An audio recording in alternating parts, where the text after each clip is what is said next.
Hello guys welcome back to my new video. तो आज हूँ राखी पूर्णिमा।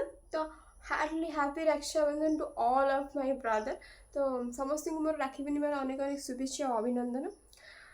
एक्चुअली ये दिन सब भाई special not for only sister brothers and सब भाई भौणी मैंने सॉरी सब भाई भौणी मैं दिन आज बहुत ही स्पेशल। तो सेमती कि मुझे मो भी तो मुझे बाहर जीवी बोली प्रीतम घर को फास्ट देन जीवी मामू घर जेहेतु मामा भी जीव। तो फास्ट मीठा मीठा भी किणवार अच्छे तो एकाथरे बापा मत जेहेतु जायका जी मत नहीं प्रीतम घर छाड़े।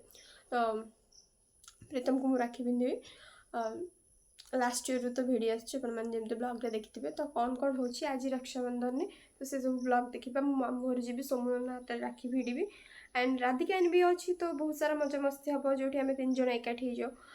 तो कौन हो देखा। तो आपण गोटे ही रिक्वेस्ट प्लीज चैनल को बहुत सारा भल पाइबा दिंतु वीडियो को लाइक एंड शेयर करूँ आपण मन सुंदर भाषा को कमेंट रे परिप्रकाश करूँ कि मुझे साहित्यिक हो गले चलो। तो आपण ब्लॉग केमती लगुच निहाती कमेंट रे कहे। तो आज देखिए कौन कौन हो जेहेतु मुझे सब बेले भावुँ गोटे लंग वीडियो बने बट हो पारुनी किछिटा इश्यूज आज हे कि ना सेटा भी मुझे ठीक से जाननी। तो चलते देखिए मामा तो ठाकुर को राखी भिड़ी सारा आए पाइदेवे भिड़ी सारी मुझे लेट उठी छाड़ तो बट मु भिड़ी ठाकुर को भिड़ी बट आज नुहे आज जेहतु मुझे भिड़ी पारि काली भिड़ी तो सब इश्यूज तो छाड़ू देखा कौन हो स्टे ट्यून होकर रही था blog and please please please please से सब्सक्राइब कर दिखाँ प्लीज सब भाई मानक मोर यहाँ रिक्वेस्ट भाई नुहे भौणी मानक भी गोटे भौणी तरफ नॉट ओनली खाली भाई मानक ही राखी भिड़ा हुए एवं तो भौणी मानक भी राखी भिड़ा हो कारण उभय उभय को रक्षा करने कथा खाली भाई मैंने ही रक्षा करेंगे सेमती किसी भी लेखा ना। तो छाड़ जहाँ भी हो तो समस्त प्लीज मो चैनल को सब्सक्राइब कर दिखाँ और बहुत ढेर सारा। तो ये मुझे बाहर रेडी हाँ लगी जेहेतु प्रीतम घर को जीवार था तो टे चुटीटा ड्राए करदेली। तो देखो तुम के नटंगी बाजी कर तो यही कथा भी मुझे चाहिए कि मो वीडियो बहुत थर त कहूँ। तो ये एक्चुअली नेचुराली कथा जेहतु मुझे स्क्रिप्ट लिखेनि बस जहाँ ही नेचुरल मुझे ही वीडियो कहे तो से बहुत थर त कहे। तो छाड़ू ये तो मुझे चिड़ता तो ये हेयर ड्राए कर सारापर तो बाहर भी प्रीतम घर को बाबा भी आस ठाकुर पाखे ठाकुर को पूजा कर ठाकुर को राखी भिड़ा आमर। तो चलते जावा भी प्रीतम घर को आ देखा कौन हो देखो गोटे छुआ केमती लाज कर मत प्रीतम थकी दौ। तो ये स्टार्ट हो प्रीतम हाथ में राखी भिड़ एक्चुअली मु लास्ट ईयर टू प्रीतम हाथ में राखी भिड़ुची आ प्रीतम मु जानवर आज ए ब्रदर ही सो गुड। तो मु आशा करी कि से सब बड़े गोटे भाई भाया मो पाखे स्टैंड हो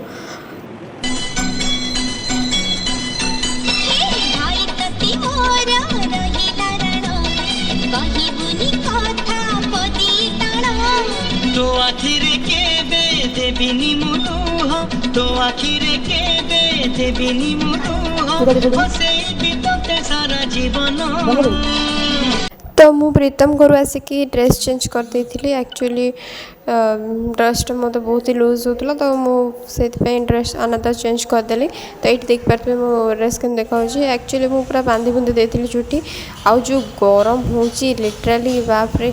तो बस सब बहुत ही हेक्टिक थिला। तो ये मुँह को मिरर देखुली बापरे कौन देखा जाऊली पूरा। तो ये देखिए मुझे आसवा बेलू राधिका रेडी ना भाई घरे थी कौ छुआ एमती लेट करे यही एमती लेट कर फाइनाली आसिक पहुँचीगली एते कष्ट करी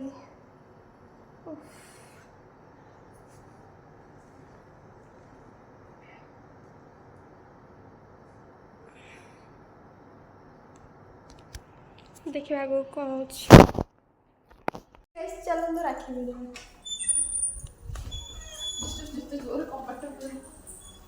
हाँ ये सुकून लगे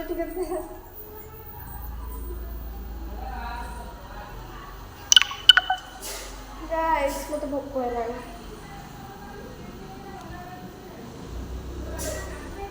राखी बांध राखी बांध ଆଉଥରେ ଯୋଉଟା କହିଲୁ ଆଉଥରେ ଅତି ଗୋଟେ ଆର ଗୋଟେ ଦିନ ବୋଲି ମତେ ସବୁ କଥା କହିବ। ଆରେ ଆସିକି 12ଟା ଗୋଟେ ହେଲାଣି ତ ସେଇଥିପାଇଁ। ଆ ଭିତରେ କୋଉଟା କଣ ତୋ ପାଇଁ? ମୁଁ କୋଉଟା ଖାଇବି? ନା ତୁ ତାକୁ ଯୋଉଟା ଖାଉଛୁ ଖାଇଦେଲୁ। ହାତ ଧୋଇକି ଆସ। ଗୋଟେ ଇଭିଲାଇ ରାକ୍ଷୀ ଆଣିଥିଲି। ତ ଏଇଠି ରେଡ଼ି ହେଇଯାଇଛି ଆମର ରାକ୍ଷୀର ଥାଳି। ଆକ୍ଚୁଆଲି ରାକ୍ଷୀ ଭିଡ଼ିବାଟା ଯେତିକି ମାନେ ଇଜି, ତା'ର ଜିନିଷ ସବୁ ରେଡ଼ି କରିବା, ତାକୁ ଅର୍ଗାନାଇଜ୍ କରିବା, ତ ସେସବୁ ହେଉଛି difficult. And then photo click. ତ ଏଇଠି ମୋର ଷ୍ଟାର୍ଟ ହେଇଗଲା ସୋମନନାକୁ ରାକ୍ଷୀ ଭିଡ଼ିବା। ଆଉ ମୁଁ ତ ଭୁଲି ହିଁ ଯାଇଥିଲି ଚନ୍ଦନ ଆଉ ସିନ୍ଦୁର ଲଗାଇବା ଲାଗି। ଆକ୍ଚୁଆଲି ଯେହେତୁ ଆ ପୂର୍ବରୁ ଲିଟି ହେଇକା ତାକୁ ରାକ୍ଷୀ ଭିଡ଼ିଥିଲେ, ତ ସେ ଅଲରେଡ଼ି ଚନ୍ଦନ ଆଉ ସିନ୍ଦୁର ଲଗାଇଥିଲେ, ତ ମୋ ମାଇଣ୍ଡରେ ଆଉ ରହିଲାନି କି ଚନ୍ଦନ ଆଉ ସିନ୍ଦୁର ଲଗାଇବାରେ। ତ ଏଇଠି ମୁଁ ରାକ୍ଷୀ ଭିଡ଼ିଥିଲି। ଏନ୍ଜୟ କରନ୍ତୁ ଭିଡ଼ିଓକୁ ଆଉ ଢେର ସାରା ଭଲ ପାଇବା ଦେବେ, ମୋର ଆଶା ଅଛି।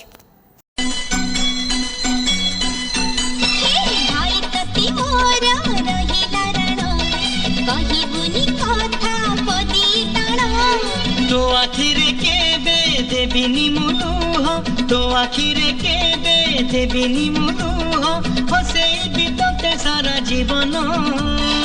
ଆଜି ସୋମନନାର ଗିଫ୍ଟ ହେଉଛି ସେ ଯେଉଁ ଗନ୍ଧଟା ମୋମୋ ଖାଇବ, ଆଉ ହେଉଛି ଅକ୍ଟୋବର ମାସ ପାଇଁ କାଶଦଣ୍ଡି ପାଖରେ ନେଇକି ଫଟୋ ଉଠାଇଦେବ। ରାକ୍ଷୀ ଗିଫ୍ଟ ୱାନ୍ ଇଜ୍ ମୋର୍।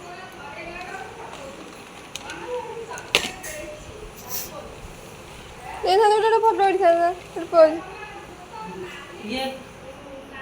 ବନ୍ଧୁ ଆଜି ଖାଇବାର ହେଇଛି ଭାତ, ଛତୁ, ଡାଲି, this is one of the ଭଜା, and here is the ରାଧିକାନି, here is the ସୋମନନା ମାମା। ଆଜିର ବ୍ଲଗକୁ ମୁଁ ଏଇଠି ଏଣ୍ଡ କରୁଛି। ଆଶା କରୁଛି ବହୁତ ହି ଭଲ ଲାଗିଥିବ।